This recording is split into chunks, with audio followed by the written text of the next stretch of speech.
नाशिकच्या पंचवटीत jogging track असलेल्या Shrikrishna garden समोर साकारलाय 7 मजली देवीदास हाईट प्रकल्प। मग येताय ना आजच आपला फ्लॅट बुक करायला देवीदास हाईट्स मध्ये। आमचा मोबाईल क्रमांक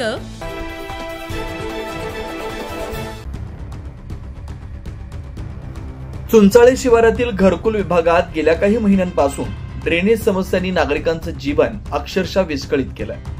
वारंवार तुंबणारी ड्रेनेज लाईन, रस्त्यावर वाहणारं सांडपाणी, परिसरात पसरलेली दुर्गंधी आणि महापालिकेची बंद पडलेली सभागृह यामुळे नागरिक त्रस्त झाले। वारंवार तक्रारी करूनही महापालिका प्रशासनानं कोणतीही ठोस कारवाई केली नाही, असा गंभीर आरोप रहिवाशांनी करत आज संतप्त नागरिकांनी थेट सिडको विभागीय कार्यालयात धडक देत प्रशासनाविरोधात जोरदार नाराजी व्यक्त केली आहे। परिस्थिती इतकी गंभीर झाली आहे की आमच्या खाण्याच्या जेवणातील ड्रेनेजचं पाणी पडतं, याला जबाबदार कोण, असा संतप्त सवाल नागरिकांनी अधिकाऱ्यांसमोर उपस्थित केला।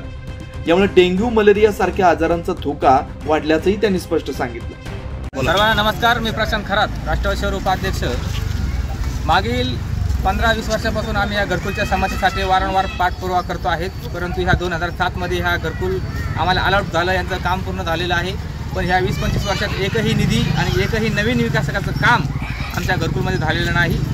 आणि ह्या 15 दिवसापासून काही महिला वारंवार नगरपालिकेमध्ये यांच्या घरात पाणी गेलेलं आहे, त्यांचे पाईपलाईन फुटलेले आहेत, चेंबर पूर्ण ब्लॉकेज झालेले आहेत आणि हे संडास आणि मल आणि पाणी ह्या पूर्ण जे ग्राउंड फ्लोअरचे घर आहे त्यांच्या घरामध्ये साचलेलं आहे, पूर्ण गेलेलं आहे। अक्षरशः या लोकांना घर सोडून बाहेर राहायला परत झोपडपट्टीमध्ये छोटंसं झोपडं बांधावं लागतं आहे। वारंवार यांना विनंती करतोय महानगरपालिकेच्या अधिकाऱ्यांना की हे प्रॉब्लेम सोडवा, परंतु जाणीवपूर्वक हे कामचुकार अधिकारी ह्या गरिबांच्या घरांकडे दुर्लक्ष करत आहेत। आणि तुम्हाला सांगतो की हे घर आपण एखादा गोठा जरी बांधला जनावरांसाठी, ते पण स्वच्छता ठेवून आपण त्यांच्या आरोग्याची काळजी घेतो, पण इथे माणसाला माणूस म्हणून जगण्याचा अधिकार दिला जात नाहीये। यांना डुकरापेक्षा हे घाणेरडं जीवन ह्या माणसांना आपल्या दिलेलं आहे, याचा आम्ही निषेध करतोय। आणि याचा आज आम्ही कुठेतरी जाब विचारण्यासाठी विभागीय अधिकारी बैरागी मॅडम यांच्या ऑफिसला गेलो असता चाल ढकल परत प्रत्येक अधिकाऱ्यांशी बोललो, हे अधिकारी अलॉटमेंट केलेलं आहे, हे आमचं काम नाही आहे, तुमचं काम आहे, मेंटेनन्स आमचं काम नाही आहे, या प्रकारचे उत्तर आम्हाला हे अधिकारी देत होते। त्या सगळ्या महिलांनी एक इशारा दिला ह्या महिलांच्या वतीने की जोपर्यंत तुम्ही आमच्या घरकुलला हे पूर्ण पाहणी करायला येणार नाही तोपर्यंत ह्या विभागीय कार्यालयात आम्ही सोडणार नाही, इथून आम्ही हलणार नाही।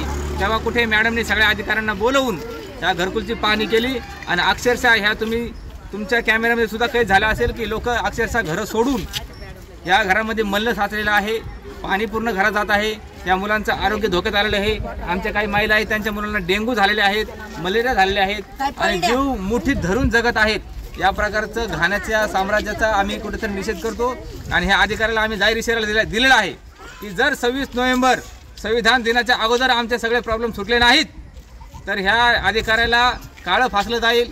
यांच्या समोर जे नगरपालिकेचं नवीन कार्यालय आहे नवीन नाशिकचं, त्याला टाला ठोका आंदोलन केलं जाईल आणि संभाजी स्टेडियम ते बुद्धविहार ते सिडको नवीन कार्यालय मनपाचं इथे जाऊन जाहीर आमरण उपोषण केलं जाईल। आणि जोपर्यंत ह्या कामचुकार अधिकाऱ्यांचा राजीनामा घेतणार नाही, आमच्या हातात राजीनामा मिळणार नाही, यांना बडतर्फ निलंबित केलं जाणार नाही, तोपर्यंत आम्ही उपोषण सोडणार नाही। हा इशारा आताच आम्ही नगरपालिकेच्या अधिकाऱ्यांना त्यांच्या समोर दिलेला आहे। समस्यांचा तातडीनं निपटारा न झाल्यास येणाऱ्या 27 तारखेला सिडको कार्यालयाला टाळे ठोकण्याचा इशारा नागरिकांनी दिलाय।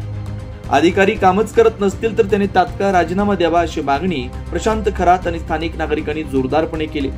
नागरिकांच्या या आक्रोशानंतर विभागीय अधिकारी जयश्री बैरागी यांनी प्रत्यक्ष पाहणी केली।